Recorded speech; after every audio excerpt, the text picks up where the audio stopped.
Hello friends, Namaskar दोस्तों. Today we will talk about aneurysm. What is an aneurysm? Aneurysm is basically ballooning or outpouching from a blood vessel and it is due to the defective blood vessel wall.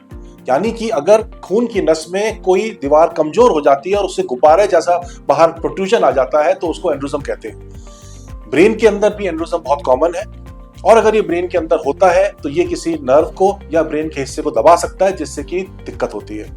पर अगर ये rupture हो जाता है या फट जाता है तो there can be brain haemorrhage. और ब्रेन हेमरेज बहुत घातक होता है, बहुत तेज सिर दर्द होता है, बेहोश हो सकते हैं, कुछ लोगों की तो शायद हॉस्पिटल पहुंचने से पहले मौत हो जाती है. तो इसलिए ब्रेन एनेुरिज्म का ट्रीट करना बहुत जरूरी है. पिछले 50-60 साल से हम लोग रेगुलरली न्यूरोसर्जन्स सर खोल के क्लिपिंग करते हैं जिससे कि एनेुरिज्म बंद हो जाता है. ये एक सेफ और अच्छा मेथड है. पर पिछले 15-20 साल से जो नई टेक्नोलॉजी आई है एंडोवास्कुलर प्रोसीजर की, उससे इस एनेुरिज्म को ट्रीट करना और भी आसान, सिंपल हो गया है. शरीर में कोई कट नहीं लगता, इसलिए पेशेंट की पहली चॉइस रहती है कि वो एंडोवास्कुलर मेथड से ही अपने एनेुरिज्म का ट्रीट कराएं.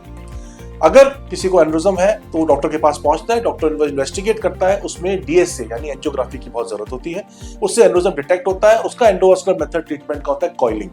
कॉइल एनेुरिज्म के अंदर जाता है और एनेुरिज्म के अंदर का ब्लड फ्लो रोक देता है. सिंपल कॉइलिंग भी कर सकते हैं, stent assisted, balloon assisted coiling भी कर सकते हैं. पर एनेुरिज्म इतना आसान नहीं होता. कई बार काफी कॉम्प्लेक्स और डिफिकल्ट एनाटॉमी होती है, काफी कॉम्प्लेक्स होते हैं एनेुरिज्म, तो उस केस में हमें फ्लो डाइवर्ट की जरूरत पड़ती है जो कि एक विशेष प्रकार का स्टेंट है जिससे कि सीधा तो ब्लड फ्लो जाता है वेसल के अंदर, पर एनेुरिज्म के अंदर ब्लड फ्लो जाने से रुक जाता है. कोई ब्रांच निकल रही है तो उसके अंदर से भी ब्लड फ्लो जाता रहता है, पर सिर्फ एनेुरिज्म है विद टाइम श्रिंक हो जाता है.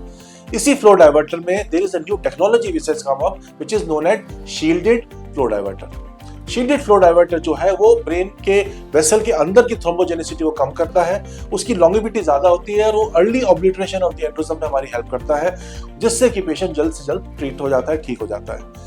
फ्लो डाइवर्टर डालना टेक्निकली डिफिकल्ट है, पर एक बार एक अच्छी कैथ लैब में एक अच्छा न्यूरोसर्जन, न्यूरो इंटरवेंशनिस्ट अगर फ्लो डाइवर्टर डालता है तो उसके बहुत अच्छे रिजल्ट्स रहते हैं. तो मैं ये सलाह दूंगा, अगर आपके परिवार में, दोस्तों में किसी को एनेुरिज्म की शिकायत है या किसी की ब्रेन हेमरेज हुआ है और उसका एंजियोग्राफी होती है तो उस केस में वो किसी अच्छे विशेषज्ञ से सलाह लें और जल्द से जल्द उसको ट्रीट कराएं.